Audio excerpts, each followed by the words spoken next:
Well, this is the seventh class on 24th March 2025, and it is related to second part of physics. So, Uttar Pradesh Polytechnic Combined Entrance Test. This is the reason I am here. So, I'm providing you the coaching for Uttar Pradesh Polytechnic Combined Entrance Exam. तो Uttar Pradesh polytechnic संयुक्त प्रवेश परीक्षा की coaching मैं करा रहा हूं, जिसका ये 7वीं क्लास है, 7वीं कक्षा है, जो कि आज 24 मार्च को मैं दे रहा हूं। और इस भाग में यानी भाग 2 का भौतिक विज्ञान हम इसमें लेंगे, उसके कुछ प्रश्न हल करके दिखाएंगे। तो देखिए, ये इस सेट का 63वां प्रश्न पत्र है, यानी कि फिजिक्स का 13वां क्वेश्चन। तो 12 क्वेश्चन उस दिन हम लोगों ने कर लिए थे, आज हम 13वां क्वेश्चन कर रहे हैं। पिछले जो हमारा क्लास था यानी छठा क्लास, उसमें हमने 12 क्वेश्चन फिजिक्स के निपटाए थे। तो यहाँ पे कह रहे हैं फ्यूज तार का गलनांक है उच्च, निम्न, तार के गर्म होने से बदलता है, इनमें से कोई नहीं। तो बेसिकली क्या है, फ्यूज तार एक बहुत ही पतला तार होता था, जिसको हम कटआउट जो कहलाता है उसमें बांध देते थे, तो वो फ्यूज कहलाता था। आजकल तो एमसीबी चल गए हैं, तो उसकी जरूरत नहीं पड़ती है, सब कुछ ऑटोमेटिक है। तो पहले हाथ से उसको बांधा जाता था और पतले से पतला तार उसको रखा जाता था। अब रेजिस्टेंस का जो सवाल है, तो रेजिस्टेंस लंबाई के समानुपाती होता है और एरिया के व्युत्क्रमानुपाती। लंबाई काय की, उस तार की जो हम यूज कर रहे हैं, रेजिस्टेंस वाला, और ए उसका अनुप्रस्थ क्षेत्रफल है। तो ए इसका तार का ये अनुप्रस्थ क्षेत्रफल हो गया और एल लंबाई हो गई। तो प्रतिरोध लंबाई के साथ बढ़ता है और इसके अनुप्रस्थ क्षेत्रफल के एरिया के साथ घटता है। ये जितना बढ़ाएंगे ये घट जाएगा, क्योंकि नीचे जब कोई संख्या बड़ी होगी तो उससे तो भाग दिया जाता है, तो भाग देने से मान उसका घट जाता है। तो इसलिए हम इसका रेजिस्टेंस कम रखने की कोशिश करते हैं। लंबा तार बांधा जाता है, अगर छल्लेदार हो तो और ज्यादा अच्छा है, जैसे हीटर का होता है। अगर नहीं भी है तो पतला तार बिल्कुल ले लीजिए और उसको बांधिए। तो वो क्या है कि पतला होने की वजह से उसमें हीट ज्यादा पैदा होगी। जब कोई चीज तंग होती है तो क्या होता है कि उसमें जो चीज गुजर रही है वो मुश्किल से गुजरती है। जब मुश्किल से गुजरेगी तो उसमें गर्मी पैदा होगी। ठीक है, यानी कोई चीज फंस के जाएगी जब, तो क्या होता है, गर्मी पैदा होती है। तो यही फार्मूला रेजिस्टेंस के केस में भी, जब रेजिस्टेंस ज्यादा हो जाता है यानी उसका रास्ता जो है बहुत पतला हो जाता है तार का, तो उससे रेजिस्टेंस बढ़ता है। रेजिस्टेंस बढ़ता है यानी प्रतिरोध बढ़ा। प्रतिरोध का मतलब क्या है, रुकावट। तो रुकावट बढ़ने से, अब देखिए सड़क पे अगर आप गाड़ी लेके जा रहे हैं, खास तौर से गाड़ी में तो आपको नहीं पता चलेगा, मगर साइकिल में पता चलेगा। अगर रोड बिल्कुल खुरदुरी बना दी जाए तो क्या होगा, बड़ी ताकत लगाना पड़ेगी। और जब रोड चिकनी हो तो गाड़ी फिसलती चली जाती है। ब्रेक भी मारेंगे तो नहीं रुकेगी, फिसलती भी चली जाएगी। और अगर मोटा दाना पड़ा हुआ है तो डबल ताकत लगती है। तो ऐसा ही हिसाब प्रतिरोध के साथ है, यानी रेजिस्टेंस के। रेजिस्टेंस का मतलब प्रतिरोध होता है, यानी रुकावट। तो वो रुकावट पैदा की जाती है, जैसे सड़क पे दाना डाल के रुकावट पैदा की जाती है ताकि ब्रेक लग सके, गाड़ियां बहुत आसानी से बहुत तेज ना भागें। वरना क्या होगा, बहुत तेज स्पीड से अगर आपने चिकनी सड़क पे दौड़ा दिया तो फिसलती चली जाएगी ब्रेक मारने के बाद। तो ऐसा ही कुछ यहाँ पे भी होगा। अगर मोटा तार है तो उसका रेजिस्टेंस बहुत कम होगा, धड़ाधड़ बिजली पास होती चली जाएगी और वो गर्म भी नहीं होगा। तो इसीलिए जहाँ पे बहुत ज्यादा करंट इस्तेमाल होता है वहां मोटे तार रखे जाते हैं ताकि ना जलें।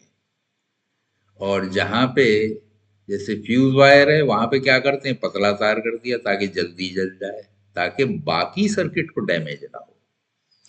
तो इसीलिए वो तार जो है जल्दी पिघल जाता है, क्योंकि उसका जो मटेरियल है वो भी हम लोग इस तरह का लेते हैं कि कोई एलॉय है, एलॉय का मेल्टिंग पॉइंट लो होता है, जैसे कि टंगस्टन है, तो वो जल्दी पिघल जाता है। तो उसमें क्या होगा, आपका फ्यूज का तार पिघल जाएगा लेकिन आपका सर्किट बच जाएगा।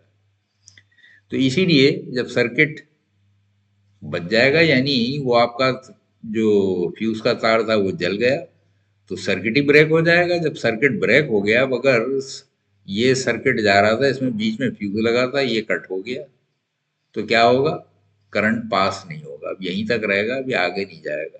करंट के लिए तो बहना जरूरी होता है। जब करंट नहीं बहेगा तो बाकी सर्किट को कोई नुकसान भी नहीं होगा। तो इसीलिए वो निम्न रखा जाता है, यानी लो रखा जाता है, नीचा रखा जाता है गलनांक। ठीक है।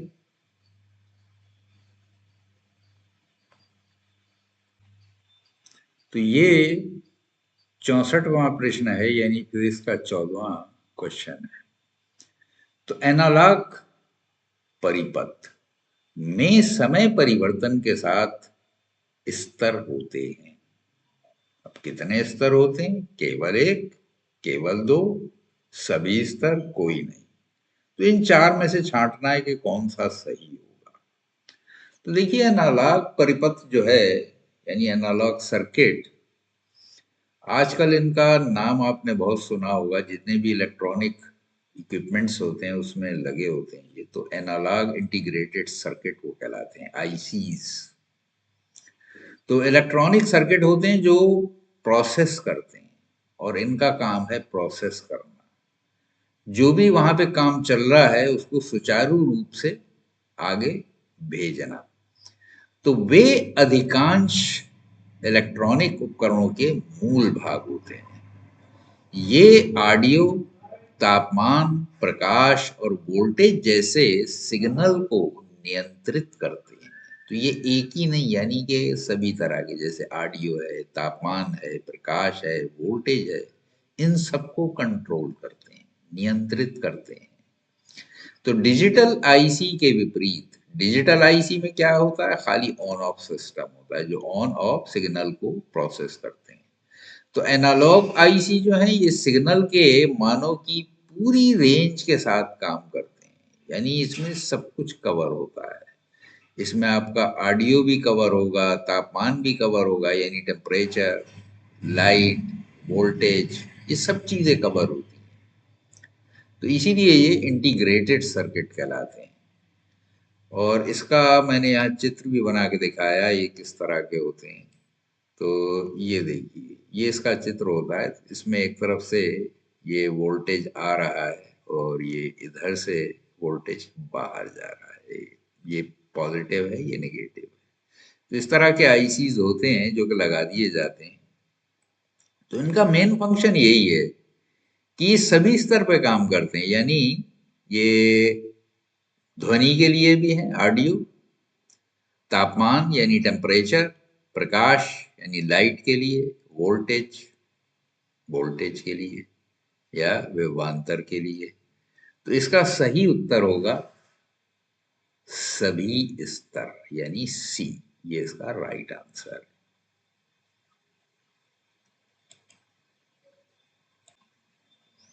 तो ये 65वां क्वेश्चन है, यानी फिजिक्स का 15वां। तो एक घर में सभी विद्युत उपकरणों को समांतर क्रम में जोड़ा जाता है, क्योंकि इस विधि में उन्हें कम शक्ति की जरूरत होती है। यदि एक बल्ब खराब हो तो दूसरा जलता रहता है। इस विधि में उन्हें कम धारा की जरूरत होती है। यदि एक बल्ब खराब हो तो दूसरा भी खराब हो जाता है। तो इसमें से चुनना है कि ये समांतर क्रम में जोड़ने से कौन सा जो आंसर है वो रेलिवेंट है। तो पहले तो समांतर और सीरीज का आप मतलब समझ लें। समांतर जो है ये क्रम है, यानी समांतर रेखाएं जैसे होती हैं ऐसी तार समांतर होते हैं। इसमें एक ही साइड में सारे तार जोड़ दिए जाते हैं, इधर से आने वाले जोड़ दिए और इधर से बाहर जाने वाले या निकलने वाले जोड़ दिए और इसको हम परिपथ से इस तरह से जोड़ देते हैं। जैसे मैंने यहाँ पे ये बराबर में जोड़ के दिखाया था, तो इसमें मान लीजिए एक R1 तार है, एक R2 है, एक R3 है, या यूं समझ लीजिए अलग अलग सर्किट हैं। एक बल्ब ये लगा है, ये फैन लगा है, ये कुछ और लगा है, इस तरह से ये सारी चीजें अलग अलग परिपथ होते हैं। जो वहां से आपका फेस है वो अलग जाएगा, न्यूट्रल अलग जाएगा और इन सभी तारों से जुड़ा हुआ होगा। इससे क्या फायदा होता है कि मान लीजिए ये तीन तार हैं या तीन सर्किट हैं डिफरेंट डिफरेंट, तो ये सीधे आपके मेन पॉइंट से या मीटर से जुड़े हुए हैं या मेन स्विच से। तो अगर कोई ब्रेक हो जाए, मान लीजिए R1 ब्रेक हो जाता है, तो लाइट खाली इस एरिया में नहीं आएगी, यानी ये फेल हो जाएगा, बाकी फेल नहीं होंगे। ठीक है, तो यहां से ये कट हो जाएगा और बाकी में लाइट जलती रहेगी या करंट आता रहेगा। लेकिन अगर सीरीज में हो, सीरीज का अरेंजमेंट इस तरह से होता है कि यानी सिरे जो हैं इनके ऐसे एक के साथ एक जुड़ते चले जाते हैं। ठीक है, तो यहाँ पे क्या होगा, अगर मान लीजिए ये ब्रेक हो जाता है तो पूरी लाइट फेल हो जाएगी, आगे जाएगी ही नहीं करंट। यहाँ पे ब्रेक हो गया, पॉजिटिव नेगेटिव जब पूरा मिलेगा नहीं, सर्किट कंप्लीट नहीं होगा, सर्किट कंप्लीट नहीं होगा, करंट नहीं आएगा। तो इसलिए समांतर का सबसे बड़ा फायदा यही है कि लाइट फेल आपकी नहीं होगी। जहां की खराब होगी या जहां कुछ शॉर्ट सर्किट हो गया वहां की कट हो जाएगी। या मान लीजिए बल्ब ही फ्यूज हो गया, अब बल्ब फ्यूज हो गया तो यहाँ पे क्या होगा, बल्ब फ्यूज हो गया, आगे करंट पास नहीं होगा, सीरीज में जुड़े हुए हैं तो यहाँ पे भी करंट नहीं आएगा, पूरा आपका घर की लाइट चली जाएगी। और यहाँ पे क्या होगा, यहाँ पे अगर एक कोई फ्यूज खराब हो गया या बल्ब फ्यूज हो गया या कोई फॉल्ट आ गई किसी एक सर्किट में, तो बाकी तो काम करते रहेंगे, खाली एक ही बंद होगा। तो इसलिए इसका बी आंसर होगा। यदि एक बल्ब खराब हो तो दूसरा जलता रहेगा, क्योंकि सर्किट ही हमने अलग रखे हैं, डायरेक्ट इसको मीटर से या मेन स्विच से जोड़ा हुआ है एक एक से।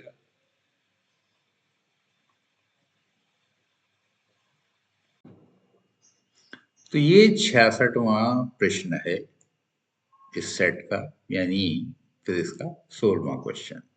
तो इसमें कह रहे हैं उच्चाई ट्रांसफार्मर यानी स्टेप अप ट्रांसफार्मर की द्वितीयक कुंडली का सेकेंडरी कॉइल में धारा उसकी प्राथमिक कुंडली यानी प्राइमरी कॉइल वाली धारा की तुलना में होती है, कम होती है, ज्यादा होती है, कोई संबंध नहीं, बराबर। तो कौन सा इसमें सही है उसे हमें टिक करना है। तो देखिए, ट्रांसफार्मर में धारा और वोल्टेज का संबंध धारा वोल्टेज व्युत्क्रमानुपाती नियम के अनुसार होता है। क्योंकि देखिए पावर फिक्स है, जो पावर उसको दी जा रही है वो फिक्स है, तो इनका जो प्रोडक्ट है यानी वोल्टेज और करंट का, यानी विभवांतर और धारा, इनका गुणनफल जो है ये फिक्स है। यहाँ पे अगर एक चीज बढ़ेगी तो दूसरी घट जाएगी, यानी व्युत्क्रमानुपाती होता है। बीपी यानी जो आपकी प्राथमिक कुंडली है उसे प्राइमरी कहते हैं, तो पी से इसलिए लिखा है। और जो द्वितीयक होती है यानी जो आगे दूसरे वहां पे कॉइल से उसको आगे करंट बढ़ाया जाता है वो सेकेंडरी कहलाता है। जिधर से करंट आ रहा है वो प्राइमरी और जिधर से निकल के जा रहा है वो सेकेंडरी यानी द्वितीयक। तो दोनों में ही वोल्टेज और करंट का व्युत्क्रमानुपाती अनुपात होता है, यानी Vp is inversely proportional to Ip and Vs is inversely proportional to Is। और इन दोनों का प्रोडक्ट देखिए फिक्स होगा और पावर जो है इन दोनों के प्रोडक्ट के बराबर होगी। जहाँ पे Vp जो है प्राथमिक वोल्टेज है, Ip प्राथमिक धारा है और Np जो है ये प्रारंभिक कुंडली में तारों की संख्या। जो कुंडलियां होती हैं आपने ट्रांसफार्मर में देखा होगा, बहुत सारे उसमें छल्ले जैसे बने होते हैं, तो वो कुंडली कहलाती है। और उसमें वो बहुत सारे जो तार हैं वही तारों की संख्या है। तो Vs जो है द्वितीयक वोल्टेज और Is द्वितीयक धारा, Ns द्वितीयक कुंडली में तारों की संख्या। उच्चाई ट्रांसफार्मर में प्राथमिक कुंडली में वोल्टेज कम और धारा अधिक रखते हैं, क्योंकि हमें ज्यादा धारा सप्लाई करना होती है। तो जो सेकेंडरी वाला है उसमें क्या करते हैं हम, उसमें वोल्टेज बढ़ा देते हैं, ठीक है। और वोल्टेज बढ़ाने से क्या है, धारा तो कम हो जाती है। जो आ रही है धारा वो तो उधर से पीछे से फिक्स है, तो उसके साथ हम वोल्टेज कम कर देते हैं, तो पावर हमें जो है एक लिमिट के अंदर मिले, एक खास लेवल पे मिले। एक खास स्तर की हमें धारा चाहिए होती है घर के अंदर, या जो डिस्ट्रीब्यूशन के बाद वाला सर्किट है, चाहे वो रोड की हो चाहे वो घर की हो, वहां पे 220 वोल्ट ही हम लेते हैं। पीछे से आपने सुना होगा 440 वोल्ट का करंट आ रहा है, 2000 का आ रहा है, 2200 का आ रहा है। तो वो पीछे से जो आता है करंट वो बहुत पावरफुल होता है, और उसको स्टेप डाउन या स्टेप अप किया जाता है जैसा डिस्ट्रीब्यूशन करना है। अब यहाँ पे जो बात हो रही है वो घर के वायरिंग के लिए हो रही है, तो वहाँ घर के वायरिंग को जो डिस्ट्रीब्यूटर देता है ये उसकी बात हो रही है। वहाँ ऊंचाई ट्रांसफार्मर लगा होता है, तो उसका काम यही है कि प्राथमिक कुंडली में वोल्टेज कम और धारा अधिक होती है। द्वितीय कुंडली में यानी वो जो निकल के घरों को जा रहा है उसमें क्या है, वोल्टेज अधिक होगा और धारा कम होगी। तो बहुत ज्यादा हाई वोल्टेज पे अगर लेके आएंगे तो बीच में आपके वायर जो है वो शॉर्ट हो सकते हैं। तो इस वजह से उसको रोकने के लिए पीछे से हम प्राथमिक में वोल्टेज कम लेते हैं, धारा अधिक लेके आते हैं। और जो निकल के जा रहा है वहां पे आप क्या करते हैं, वोल्टेज अपने यूज के हिसाब से, अगर आपको घर में 220 वोल्ट चाहिए तो 220 वोल्ट कर देंगे। पीछे से हो सकता है 50 ले लें, 55 ले लें, 100 ले लें। तो क्योंकि आदर्श स्थिति में ट्रांसफार्मर में पावर स्थिर रहता है। स्थिर रहने का मतलब क्या है, पी की क्वांटिटी यानी पावर जो है वो तो फिक्स है, VP is equal to I P, या V S is equal, sorry, P is equal to V into I P, और V S into I P, यानी इन दोनों का गुणनफल, ठीक है। और द्वितीयक में जो है ये इस तरह से देखिए होता है, ये सेकेंडरी को द्वितीयक कहते हैं, तो इसका जो वोल्टेज है प्राइमरी के मुकाबले ज्यादा होता है, और द्वितीयक में धारा जो है आईपी की तुलना में यानी प्राथमिक कुंडली के तुलना में कम होती है। अर्थात उच्चाई ट्रांसफार्मर में द्वितीयक में धारा कम होगी, ठीक है। वोल्टेज बढ़ा देते हैं, धारा घट जाती है, क्योंकि जो क्वांटिटी है करंट की वो तो फिक्स है, पावर फिक्स है। तो इस तरह से ये अरेंजमेंट जो है यानी बी कम, यही सच है। यानी प्राथमिक कुंडली वाली धारा की तुलना में सेकेंडरी में धारा कम होगी, वोल्टेज ज्यादा होगा, ठीक है। तो यही सही है, यानी बी।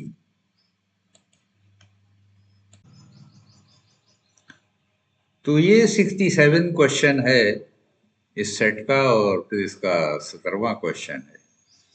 तो एक हवाई जहाज 400 मीटर उत्तर की ओर जाता है, फिर 300 मीटर पश्चिम की ओर जाता है, उसके बाद 1200 मीटर ऊर्ध्वाधर ऊपर की ओर चला जाता है।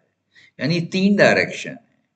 आपने जो कोऑर्डिनेट ज्योमेट्री में पढ़ा होगा, एक्स एक्सिस, वाई एक्सिस और जेड एक्सिस, तो 10th में वैसे थर्ड नहीं पढ़ाया जाता है आमतौर पे, लेकिन आपने फिजिक्स में थर्ड पढ़ लिया होगा।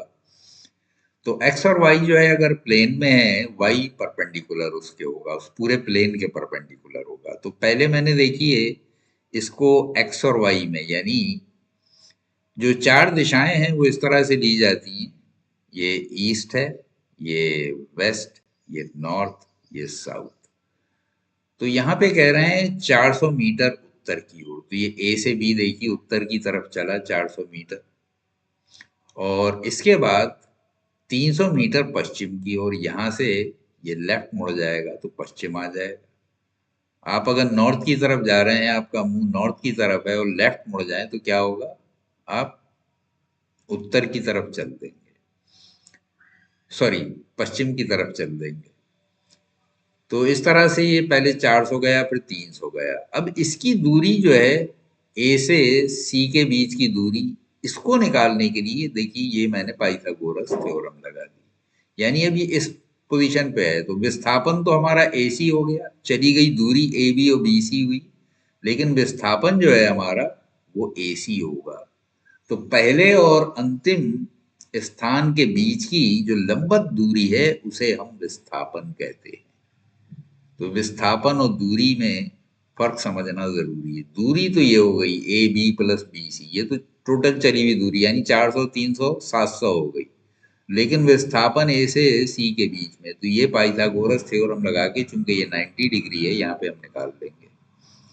तो पाइथागोरस थ्योरम में आपने पढ़ा है कि कर्ण पर बना वर्ग बराबर लंब पर बना वर्ग प्लस आधार पर बना वर्ग, यानी hypotenuse equal to under root P square plus B square. वो फार्मूला यहाँ पे लगा दिया है मैंने। 400 का वर्ग ये हो गया, 16 के बाद 4 जीरो, चूंकि यहाँ 2 जीरो थे, 2 के 4 हो गए, 4 का 16 हो गया। ऐसे ही यहाँ पे 2 जीरो, 2 के 4 और ये 3 का 9 हो गया। इन दोनों को जोड़ दिया तो 16 और 9 25, यानी ये कितना हो गया, 2,50,000। इसका अंडर रूट लेंगे तो 2 जीरो आ जाएंगे और 25 में से 5 आ जाएगा, 5 पंजे 25 होते हैं, तो अंडर रूट इसका 500 आ जाएगा। तो ये एसी जो है, ये एसी यहाँ पे 500 मीटर आ गया। ठीक है, ये 500 हमने निकाल लिया। अब यहाँ पे सी पे पहुंच आप, इसके वर्टिकल यानी इस प्लेन के परपेंडिकुलर डायरेक्शन में ऊर्ध्वाधर प्लेन हो गया। तो अब उसको निकालेंगे तो उसके लिए ये बेस हो जाएगा सी ए, और वो जो ऊर्ध्वाधर गया है वो परपेंडिकुलर हो जाएगा, और विस्थापन जो है उसके आखिरी पॉइंट से इस ए की दूरी यानी ए डी निकालना होगा हमें। अब ये ए सी था, अब सी से डी तक ऊपर गया ये थर्ड डायरेक्शन में।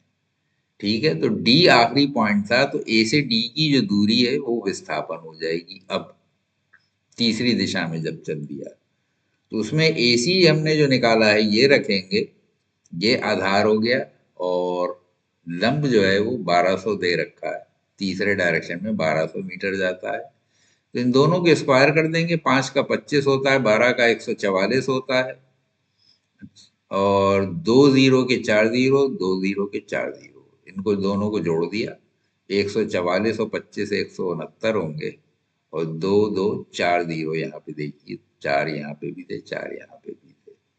तो इन 4 को हमने ये जीरो को रख दिया और 25 और 144 को जोड़ दिया, 169 हो गया। 169 का अंडर रूट 13 होता है, और 4 जीरो के 2 रह जाएंगे जब अंडर रूट लेंगे, तो ये 2 जीरो रह गए, 13 रह गया। तो 1300 मीटर क्या हो गया, ये दूरी हो गई, यानी पहले स्थान से आखिरी स्थान के बीच की क्या हो गई, दूरी। इसको हम विस्थापन कहते हैं। तो ये एडी जो है ये 1300 निकल आया। तो ये हॉरिजॉन्टल था, ये लाइन वर्टिकल है सी डी, ये 1200 दे रखी थी, तो अब ये इस डायरेक्शन में ये 1300 निकल आया। तो यानी पहले स्थान से आखिरी स्थान जो डी था, इसकी दूरी 1300 मीटर हो गई। तो यही आपका उत्तर होगा, क्योंकि इन्होंने क्या पूछा था, इसका प्रारंभिक बिंदु से विस्थापन होगा। तो पहला बिंदु जो है ए था और आखिरी डी है, तो ए और डी के बीच की दूरी हमने निकाल ली, तो वो बी यानी 1300 होगी। ठीक है, तो यही सही उत्तर होगा। तो ये 68वां प्रश्न है इस सेट का, यानी फिजिक्स का 18वां। तो यहाँ पे देखिए गोली बारूद चल गई, आतंकवाद शुरू हो गया। ये सब नहीं करना चाहिए, गोली बारूद की बात नहीं करना चाहिए पेपर में। क्या ख्याल है आपका? चलिए, अब दे ही दिया है इन्होंने तो हमें तो हल करना ही पड़ेगा। तो ये कह रहे हैं 5 किलोग्राम की एक बंदूक से 0.01 किलोग्राम की गोली चलाई जाती है। यदि गोली का प्रारंभिक वेग 250 मीटर प्रति सेकंड हो तो बंदूक किस गति से झटका लेगी? तो आपने देखा होगा कि जब कोई चीज मूव करती है तो एक तो उसका वजन होता है, दूसरे उसका वेग होता है। अगर बिल्कुल छोटी सी भी हल्की सी भी चीज है, जैसे टेबल टेनिस की बॉल का बहुत तेज शॉट मारा जाए, चिपकती है तो कुछ चोट लगती है, लेकिन अगर उसकी जगह उतनी ही स्पीड से आपको एक क्रिकेट की बॉल आके लगे तो क्या होता है? नील पड़ जाता है, सूज जाता है, यानी बहुत चोट लगती है, इम्पैक्ट बहुत होता है। उस इम्पैक्ट को यानी उस असर को, यानी मास और वेलोसिटी, इनका जो प्रोडक्ट है, इनका जो गुणनफल है, उसे संवेग कहते हैं। तो यहाँ पे उस संवेग की बात हो रही है।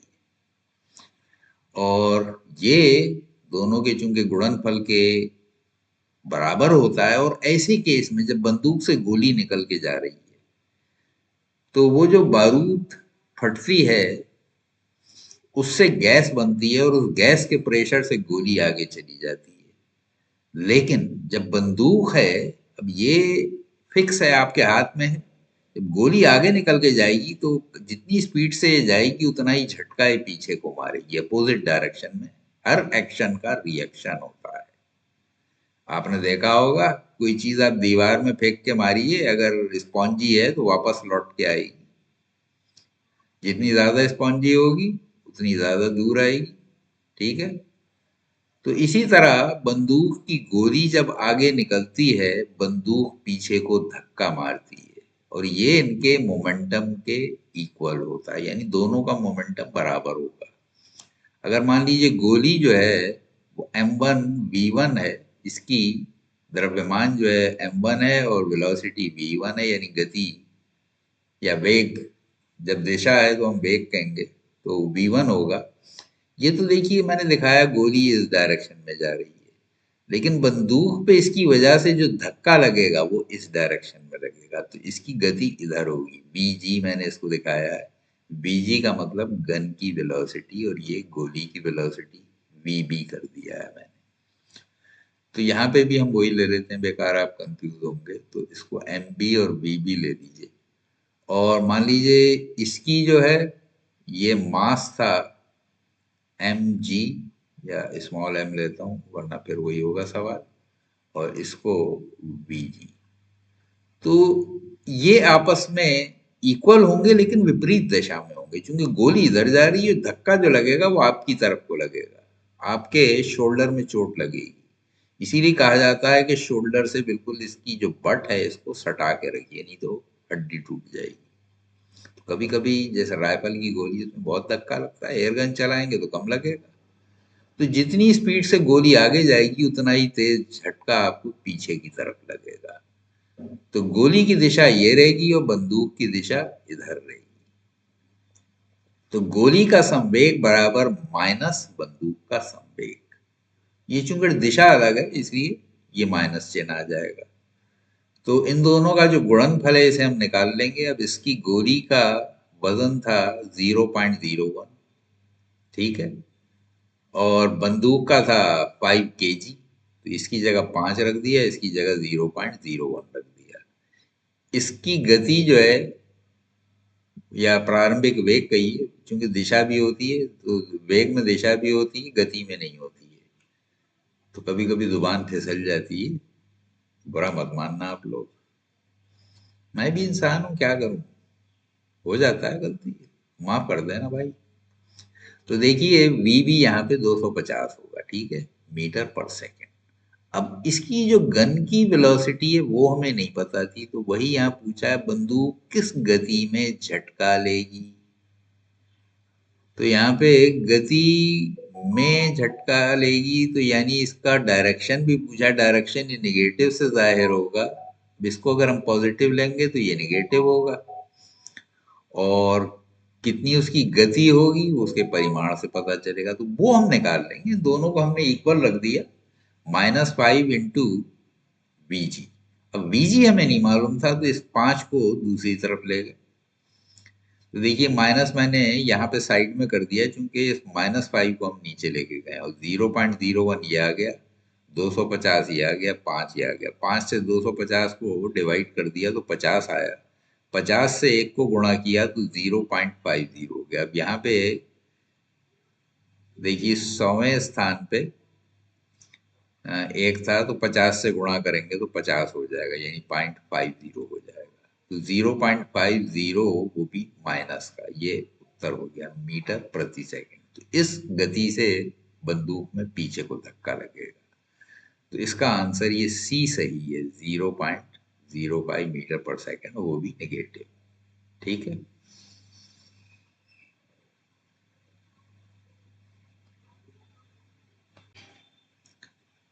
तो ये देखिए 69 क्वेश्चन है, प्रश्न नंबर 69, यानी फिजिक्स का 19वां क्वेश्चन।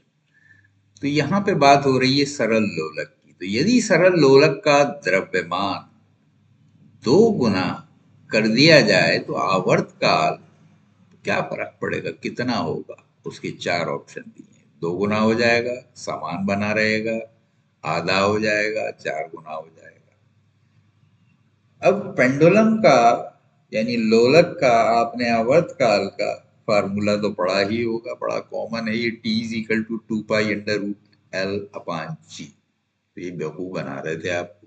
देखिए द्रव्यमान की बात कर रहे हैं, इसमें तो द्रव्यमान कहीं है ही नहीं। जब द्रव्यमान है नहीं तो फर्क क्या पड़ेगा? कुछ नहीं पड़ेगा।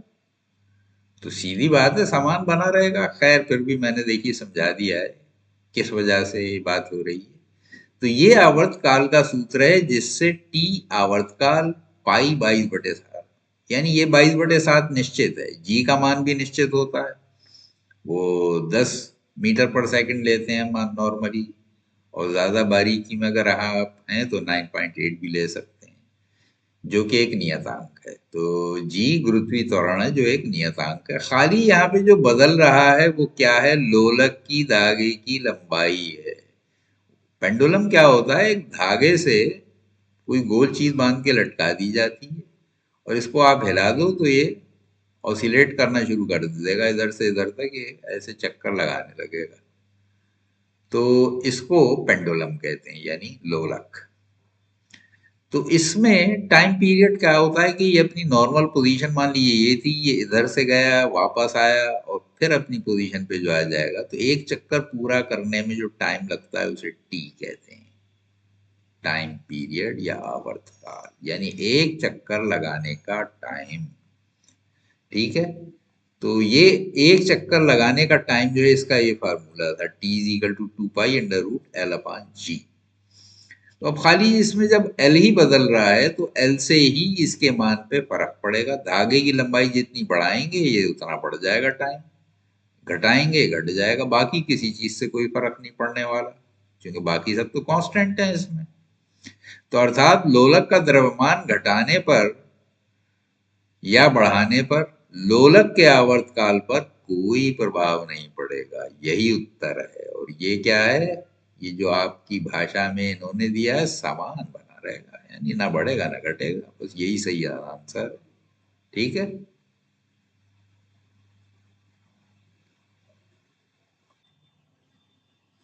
तो ये 70वां प्रश्न है, 70th क्वेश्चन, और फिजिक्स का समझ लीजिए 20वां हो गया। तो यहाँ पे कह रहे हैं दो समांतर तार, दो पैरेलल वायर्स हैं,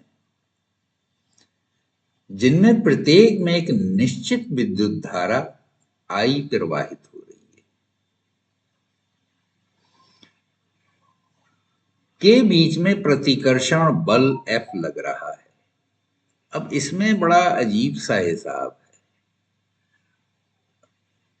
इसका डायरेक्शन ये होगा, इसका मान लीजिए ये होगा, तब यहाँ पे प्रतिकर्षण बल लगेगा, यानी अपोजिट डायरेक्शन में बह रही ये धारा, तो प्रतिकर्षण होगा। क्योंकि आपने सुना होगा कि अपोजिट पोल्स जो हैं उनमें आपस में अट्रैक्शन होता है, लेकिन यहाँ पे उल्टा हो रहा है। यहाँ डायरेक्शन उल्टा है लेकिन आपस में अट्रैक्शन। सॉरी, प्रतिकर्षण। तो दो समांतर तार जिनमें से प्रत्येक में एक निश्चित विद्युत धारा प्रवाहित हो रही है के बीच में प्रतिकर्षण बल। तो जब ये अपोजिट डायरेक्शन में करंट फ्लो करता है तो इसमें आपस में प्रतिकर्षण हो जाता है, एक दूसरे को आपस में दूर भगाने की कोशिश करेंगे। वो कहेंगे मैं इधर जा रहा हूं, ये मेरा रास्ता है, वो कहेगा मेरा इधर को रास्ता है, ये रास्ता है, तू भाग यहां से। तो यदि प्रत्येक में विद्युत धारा को दो गुना कर दिया जाए तो बल होगा। तो अगर दोनों में धारा जो है यानी आई जो है ये बढ़ा दिया जाए तो क्या फर्क होगा? वैसे धारा को कैपिटल आई से लिखते हैं लेकिन स्मॉल आई से भी लिख सकते हैं। तो यहाँ पे जैसे अलग अलग तारों में लेंगे, लेने को आप आई इसमें कैपिटल भी ले लिए, लेकिन आमतौर पर फार्मूले में आपने देखा होगा इस फार्मूले में I1 I2 ही यूज करते हैं, स्मॉल आई। तो वैसे ही यहाँ पे मैंने भी गलती से लिख दिया है। तो force per unit length upon L क्यों किया? पर यूनिट लेंथ ये होती है, इसका फार्मूला है फोर्स पर यूनिट लेंथ, यानी तार की जो लंबाई है, इसकी जो एकांक लंबाई है उसके लिए ये फार्मूला है।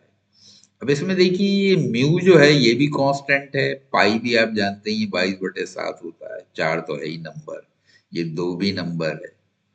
तो यहाँ पे बदल क्या सकता है? एक तो I1 बदल सकता है, I2 बदल सकता है और D बदल सकता है। तीन चर राशियां हैं I1 I2, यानी दोनों तारों में जो करंट बह रहा है, इसमें I1 है, इसमें मान लीजिए I2 है, और इनके बीच की जो दूरी है ये D है। तो ये तीन वेरिएबल हैं यानी बदलने वाली राशियां हैं। तो यहाँ म्यू तथा 4 पाई नियतांक है, इसीलिए मैंने लिखा है प्रति एकांक लंबाई पर लगने वाला प्रतिकर्षण बल दोनों तारों में बहने वाली धाराओं और उनके बीच की दूरी पर निर्भर है। इसीलिए लिखा है, ये सब तो कांस्टेंट हो गए, ये पूरा पोर्शन ही कांस्टेंट है, ये 2 कांस्टेंट है, खाली बदलेगा क्या? I1 I2 और D। तो इन तीन चीजों पर डिपेंड करता है। तो अब देखिए प्रथम केस में F का मान क्या होगा? पहले केस में इसको मैंने सीधा ही रख दिया है, म्यू अपान 4 पाई जो है उसकी वैल्यू होती है 10⁻⁻⁷। वो न भी लिखते तो कोई फर्क नहीं था, क्योंकि हम डिवाइड करेंगे वो आपस में एक दूसरे से कैंसिल हो जाएंगे, ये 2 भी कैंसिल हो जाएगा, बचेगा खाली I1 I2 और D। तो F1 हमने ले लिया I1 I2 अपॉन D। इसमें देखिए धारा हमने I1 और I2 ली है। अब दूसरे केस में ये दोनों को डबल कर दिया, तो I1 की जगह मैंने 2I1 कर दिया, I2 की जगह 2I2 कर दिया, बाकी सब वैसे ही रहा। अब F1 अपॉन F2, तो इसको प्रथम केस में जो थी उसको दूसरे केस वाली से भाग दे दिया, ठीक है। तो F1 अपान F2 जो है यानी ये वैल्यू जो F1 की आई थी इसको इससे भाग दे देंगे, तो जो इसमें ऊपर था वो ऊपर ही रहेगा और इसमें जो ऊपर था वो नीचे आ जाएगा। इसमें D नीचे था, नीचे ही रहेगा, इसका D नीचे था, ऊपर चला जाएगा, D से D कैंसिल हो जाएगा, 10⁻⁷ यानी म्यू अपान 4 पाई की जो वैल्यू थी वो आपस में एक दूसरे से कैंसिल हो गई, ये 2 से 2 कट गया, बचा क्या? अब यहाँ पे I1 I2 था, यहाँ भी I1 I2 था, I1 I2 से कट जाएगा। अब बचेंगे देखिए ये दो नंबर, एक 2 ये रह गया, एक 2 ये रह गया, तो ये 1/2 गुणा 2 आ गया यानी 1/4, ठीक है, ये 1/4 आ गया। तो अब F1 जो है इसको जो पहले वाली थी कंडीशन उसमें इस 4 का गुणा हो जाएगा, F2 इधर चला जाएगा, तो F2 बराबर 4F1, यानी सेकंड केस में क्या हो जाएगा? ताकत यानी बल 4 गुना बढ़ गया, 4F हो गया, पहले के मुकाबले 4 गुना। तो अर्थात बल 4 गुना बढ़ गया, तो ये हो गया 4F। तो यानी डी इसका जो आंसर था 4F, यही सही उत्तर होगा, ठीक है। तो ये इस सेट का 71वां प्रश्न है और फिजिक्स का 21वां। तो इसमें कह रहे हैं यदि पृथ्वी की त्रिज्या और द्रव्यमान दोनों में 50% कम कर दिया जाए, 50% कम कर दिया जाए दोनों को, यानी त्रिज्या को भी और द्रव्यमान को भी, तो गुरुत्वीय त्वरण हो जाएगा। यानी जी की वैल्यू में स्मॉल जी जो है उस पर क्या असर पड़ेगा, 50% हो जाएगी, 100% अधिक हो जाएगी, एक समान रहेगी, 50% कम हो जाएगी, कौन सा आंसर सही है ये बताना है। तो आपने ये फार्मूला पढ़ा ही होगा, पृथ्वी का गुरुत्वीय त्वरण यानी जी जो है वो क्या होता है, G M upon R square. ठीक है, जी कांस्टेंट है जिसे गुरुत्वीय नियतांक कहते हैं, जो कि पृथ्वी का गुरुत्वीय नियतांक है, फिक्स है। पृथ्वी का मास ये एम है, कैपिटल एम, ये पृथ्वी का द्रव्यमान है, और आर जो है पृथ्वी की त्रिज्या है। तो इसी से जी की वैल्यू कैलकुलेट की जाती है। अब ये कह रहे हैं माना इसमें क्या किया है, 50% कम कर दिया है, तो हमने इसीलिए मान लिया कि माना नया द्रव्यमान एम डैश है और नई त्रिज्या आर डैश है। तो ये एम डैश और आर डैश का पुराने से क्या संबंध होगा, ये मैंने नया नाम इसीलिए दिया है, वो हमें निकालना जरूरी है। तो एम डैश है वो 50% कमी का मतलब क्या हो गया, तो 100 थी, 100 की 50 हो गई, यानी आधी हो गई। तो बजाय सीधे मैं उसको लिखता 50% यानी 50/100, मैंने 1/2 कर दिया, क्योंकि 50% का मतलब क्या है, 50/100, तो 50 दूनी 200, तो इस तरह से 1/2 आ जाता है। तो यहाँ पे इसीलिए मैंने ये देखिए M dash is equal to m/2 कर दिया, R dash is equal to r/2 कर दिया, तो 50% कम का यही मतलब है। तो अब आगे हम कैलकुलेट करेंगे। तो 50% कम करने का अर्थ है आधा कर दिया जाए, तो हमने आधा ही कर दिया दोनों को। तो जी डैश क्या होगा, वो हो जाएगा जी m/2 r/2 होल स्क्वायर। तो जीएम ऊपर रहने दिया, इसके नीचे ये 2 जो था इसको मैं नीचे ले आया, और ये 2 स्क्वायर जो है ये आ गया, तो 2 का 4 हो गया, इस 2 से 4 को डिवाइड कर दिया तो 2 आ गया। अब ये चूंकि इसके भी नीचे है, हर के भी नीचे है, तो ये घूम के ऊपर पहुंच जाएगा, तो ये हो जाएगा जीएम इंटू 2/r², और जी था gm/r², यानी ये वैल्यू जो रखी हुई ये काय की थी, ये स्मॉल जी की थी। तो जी डैश जो है ये हो गया 2 गुणा जी, यानी जी से दुगना हो गया। तो पहले वैल्यू जी थी, अब 2g हो गई, तो फर्क कितना हुआ, जितना था उतना ही बढ़ गया। दोगुने का मतलब यही है कि 100% बढ़ गया, तो अर्थात जी डैश 2 गुना हो जाएगा, यानी जी से, या हम कह सकते हैं 100% बढ़ जाएगा। 100 + 100 200 हो गया ना, तो तभी तो दुगना हो गया। ठीक है, तो यानी 100% बढ़ जाएगा। तो अब इसमें आंसर ये सेकंड नहीं, हाँ बी वाला जो है ये सही उत्तर है। ये देखिए 100% अधिक हो जाएगी। ठीक है, तो गुरुत्वीय त्वरण जो है 100% बढ़ जाएगा, यही इसका सही आंसर है।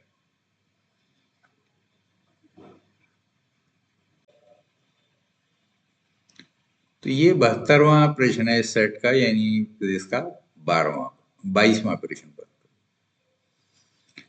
तो इसमें कह रहे हैं 20 न्यूटन का एक बल एक पिंड पर लगाया जाता है। तो 20 न्यूटन यानी फोर्स जो है 20 न्यूटन की है, एक बल लगाया गया है, और पिंड बल की दिशा में 45 डिग्री का कोण से 1 मीटर गति करता है। तो मान लीजिए ये फोर्स की डायरेक्शन थी, इस तरह थी, और इसने मान लीजिए इसको खींचा तो ये यहां से यहां आ गया है, 45 डिग्री से ये एंगल से चल के इस तक आया है। तो इस केस में हम क्या करते हैं कि ये इसका जो कंपोनेंट है वो इस दिशा में, यानी इधर फिर कितना होगा वो निकाल लेंगे, तो यहाँ पे विस्थापन ये आ जाएगा। ठीक है, तो वही यहाँ पे देखिए मैंने ट्राइंगल बना के किया है। तो यहाँ पे इन्होंने 4 आंसर दिए थे, तब कहते हैं तब बल के द्वारा किया गया कार्य यानी डब्ल्यू क्या होगा। तो ए माइनस 10 अंडर रूट 2 जूल, ये 10 under root 2 joule, 10 upon under root 2 joule और -10 अंडर रूट 2 जूल। तो यहाँ पे देखिए मैंने इसको, इस कंपोनेंट को, ए बी जो था ए से बी पे आया है और ये एफ का डायरेक्शन भी यही है, तो इसका डायरेक्शन भी इधर ही है, तो एक ही डायरेक्शन में दोनों जा रहे हैं यानी खींच लिया है इसे। तो अब BC बराबर कितना होगा। अब किसी चीज का कंपोनेंट निकालने के लिए एंगल अगर दिया हुआ है और ये अगर AB है, इस डायरेक्शन में जब निकालेंगे तो AB cos थीटा यानी cos 45 हो जाएगा। इसीलिए यहाँ पे AB cos 45 डिग्री लिखा, यानी AB का component in the direction of BC will be AB cos 45 degree. cos 45 हम जानते हैं 1/√2 होता है, तो मैथ वाले उसमें मैं बता चुका हूँ आपको कि 45 डिग्री की वैल्यू कैसे निकालते हैं, क्योंकि अगर ये 45 है तो ये भी 45 होगा और आमने सामने की साइड जो इक्वल एंगल है उनकी इक्वल होती हैं। तो ये भी अगर ए है ये भी ए है, तो A² + A² 2A² तो ये A√2 हो जाती है, ये थर्ड साइड। और कॉस क्या होता है, बेस अपॉन हाइपोटेन्यूज, तो A/√2 तो ये हो जाएगा 1/√2। चलिए, तो मैथमेटिक्स भी यहाँ पे बता दिया आपको कि cos 45 डिग्री की वैल्यू कैसे निकालते हैं। ठीक है, तो ये 1/√2 मैंने इसकी जगह रख दिया, तो ये वैल्यू हो गई 1/√2 BC की। चूंकि ये यूनिट लेंथ थी, ये 1 था, 1 मीटर इन्होंने दे रखा था, तो पिंड बल की दिशा में इतने मीटर, इतने डिग्री 1 मीटर गति करता है, तो 1 मीटर वो चला, विस्थापन जो है उसका इसके अकॉर्डिंगली निकाल देंगे। तो ये जो आया ये विस्थापन हो गया BC। अब वैसे दूरी तो ये थी, लेकिन ये विस्थापन हो गया। इसी डायरेक्शन में, सेम डायरेक्शन में जो डिस्टेंस है वो विस्थापन कहलाता है, क्योंकि हमें F की दिशा में निकालना था, इसलिए हमने ऐसा किया। तो F = हो जाएगा F S cos theta. Sorry, ये S क्या है आप पूछेंगे, तो S इसकी लंबाई AB की, तो S की जगह देखिए मैंने 1 रख दिया, तो इसको 5 मत समझ लेना, ये S है। S डिस्टेंस के लिए हम लोग यूज करते हैं, W का फार्मूला है F×S। ये S दूरी है और ये बल है, तो बल गुणा दूरी बराबर किया गया कार्य होता है। तो यहाँ S की जगह 1 रख दिया, चूंकि 1 मीटर ये दे रखा था, cos थीटा की वैल्यू रख दी, तो ये हमारा मान आ गया 20 गुणा 1 गुणा 1/√2। तो इस तरह से ये W का मान आ गया 20। अब इसमें मैंने क्या किया, ये कॉन्जुगेट लगा दिया, √2 से ऊपर नीचे मल्टीप्लाई कर दिया, ये अपनी तरफ से कर दिया है ये। ठीक है, क्योंकि नीचे से हम खत्म करेंगे, इसी को कहते हैं कंजुगेट लगाना। तो नीचे √2 था, ये परेशान करता है इसको कैसे डिवाइड करते, तो इसलिए ये 2 रह गया, ऊपर √2 आ गया, ऊपर रखा रहेगा कोई दिक्कत नहीं है। अब 2 से 20 को डिवाइड किया तो 10 आ गया, तो ये आंसर आ गया W = 10√2। तो विस्थापन बल की दिशा में है, ठीक है, इसलिए W कार्य होगा और क्या होगा, पॉजिटिव होगा, धनात्मक होगा। हमने विस्थापन बल की दिशा में ही निकाला है, क्योंकि हमने जो विस्थापन निकाला है बल की दिशा में, इसलिए धनात्मक दिया जाएगा। अगर विपरीत दिशा में होता तो ऋणात्मक होता, तो इसलिए ये 10√2 प्लस का होगा। तो यहाँ पे देखिए, इसीलिए हमने जो प्लस वाली वैल्यू थी वो चुनी है, यहाँ माइनस भी थी, ये नहीं दिया जाएगा, तो B यानी 10√2 इसका सही आंसर है।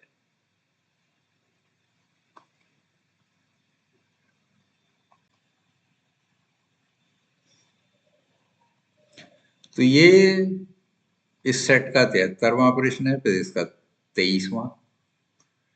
तो इसमें कह रहे हैं एक गुब्बारे में He यानी हीलियम गैस जो है ये 27 डिग्री सी पर और 1 वायुमंडलीय दाब पर।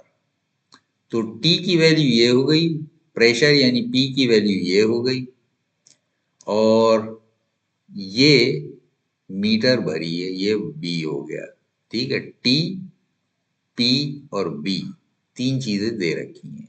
तो He गैस का आयतन, यानी अब ये दूसरा वॉल्यूम पूछने लगे 3 डिग्री सेंटीग्रेड पे, तो T की एक और वैल्यू आ गई और ये P की एक और वैल्यू आ गई। तो इसमें हम क्या करेंगे, जो पहला प्रेशर था जो ये है, इसको P1 ले लेंगे, इसे P2 ले लेंगे, इसे T1 ले लेंगे, इसे T2 ले लेंगे, इसे B1 ले लेंगे, B2 हमें निकालना है।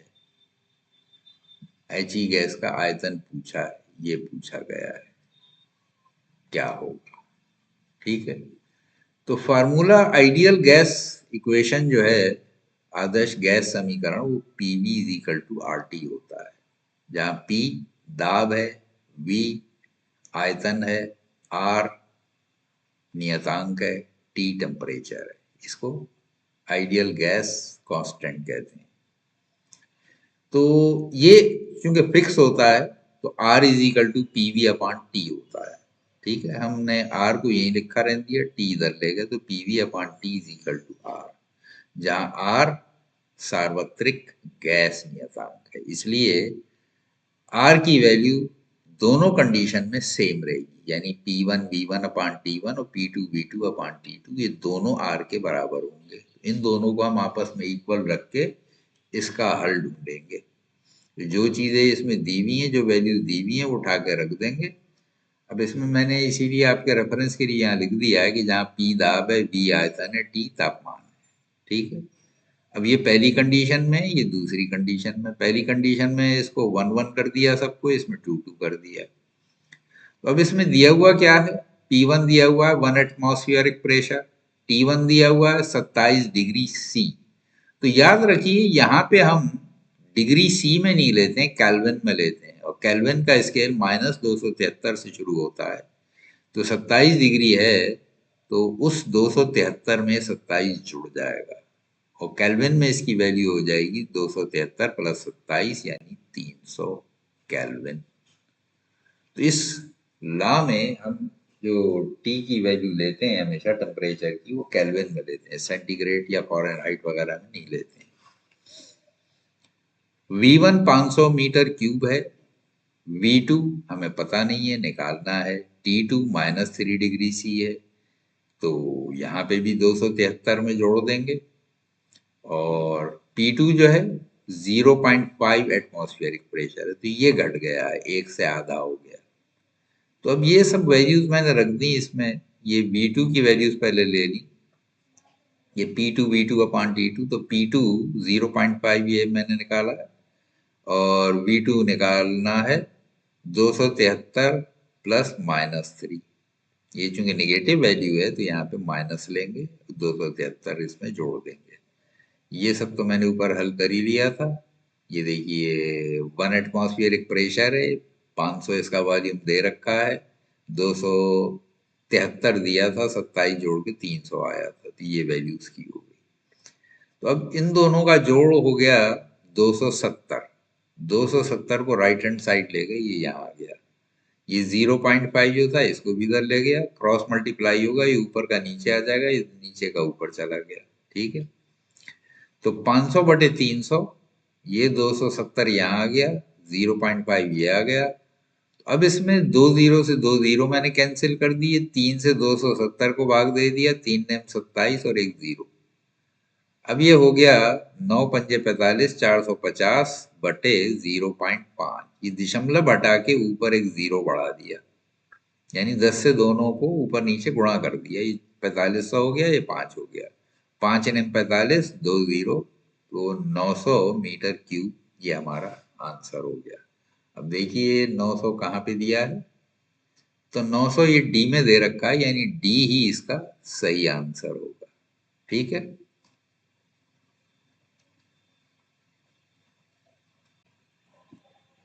तो ये देखिए 74वां प्रश्न है इस सेट का, यानी फिर इसका 24वां। तो चित्र में दिखाए गए परिपथ के सिरे ए तथा बी के मध्य कुल प्रतिरोध होगा।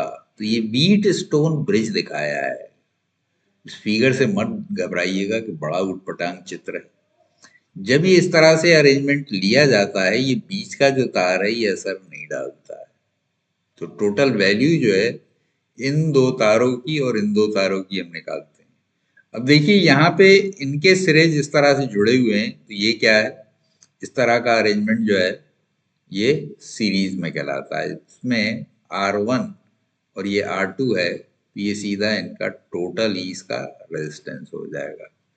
तो इसीलिए ये दो और दो मिलके 4 हो गए।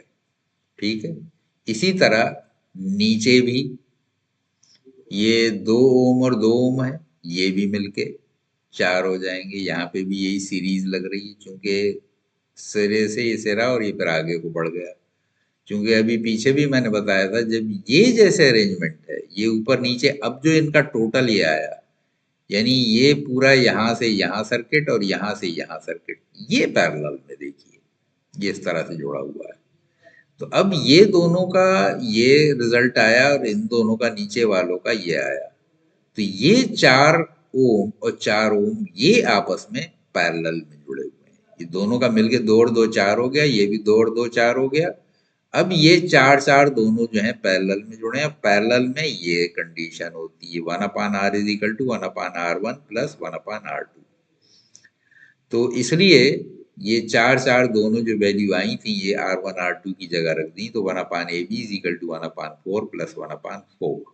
इनका एलसीएम ये 4 हो गया, तो ये हो जाएगा 1 प्लस 1/4 यानी 2/4। 2 से 4 को कैंसिल कर देंगे, 1/2 हो जाएगा, तो AB इज इक्वल टू 2 हो जाएगा।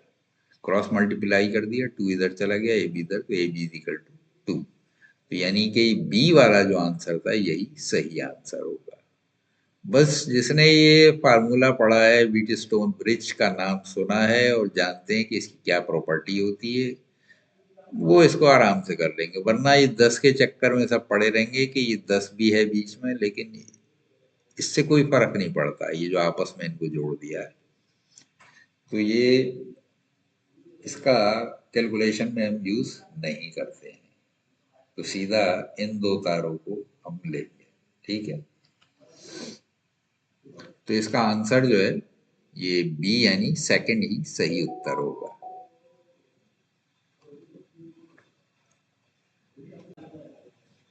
तो देखिए ये 75वां प्रश्न है इस सेट का, यानी फिजिक्स का लास्ट क्वेश्चन, 25वां क्वेश्चन।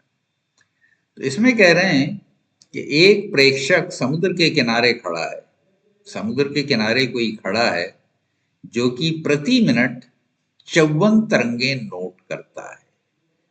प्रति मिनट दिया है, इसे गौर से देखिएगा, 54 तरंगे।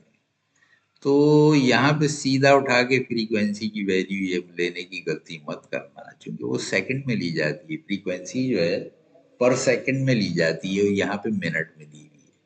ठीक है, तो n इज इक्वल टू 54 प्रति मिनट। तो यदि तरंग दैर्घ्य 10 मीटर हो, यानी लैम्डा जो है ये 10 मीटर दिया हुआ है, ये 54 प्रति मीटर दिया है, तो तरंग का वेग क्या होगा? फार्मूला होता है v is equal to N lambda. तो इसको हमने सेकंड में ले लिया, तो ये 54 प्रति 60 सेकंड हो गया। तो प्रति 60 है तो 60 से भाग देना पड़ेगा, तभी तो 1 सेकंड में आएगा। तो 54/60 ये एक्चुअल फ्रीक्वेंसी है। तो यहाँ पे एन लैम्डा में एन की जगह ये देखिए 54/60 मैंने रख दिया। ठीक है, और लैम्डा 10 दिया हुआ है, 10 यहाँ पे आ गया। इस 10 के जीरो से इसका जीरो उड़ा दिया, तो अब 6 नेम 54, ये 9 आ गया। तो 9 मीटर प्रति सेकंड। बड़ा आसान था, लास्ट क्वेश्चन सबसे इजी है। ठीक है, बस इससे थोड़ा सा धोखा दिया है इन्होंने पर मिनट लिख के, अक्सर बच्चे इसको 90 निकाल देंगे, तो उसका ध्यान रखना। ठीक है, 90 नहीं, नीचे 60 है ना, 60 गुना यानी फर्क पड़ जाएगा, 60 गुना कम हो गया। तो ये तो सीधा 540 आ जाएगा, 60 गुना हो गया, 6 × 4 = 540। तो बहरहाल इसका सही उत्तर कौन सा है, अब ये देखिए 9 मीटर प्रति सेकंड कहाँ पे, ये बी पे है। यही हमारा सही उत्तर होगा। तो फिजिक्स वाला पार्ट खत्म हो गया। अब कल हम देखते हैं केमिस्ट्री वाला स्टार्ट करेंगे। ओके।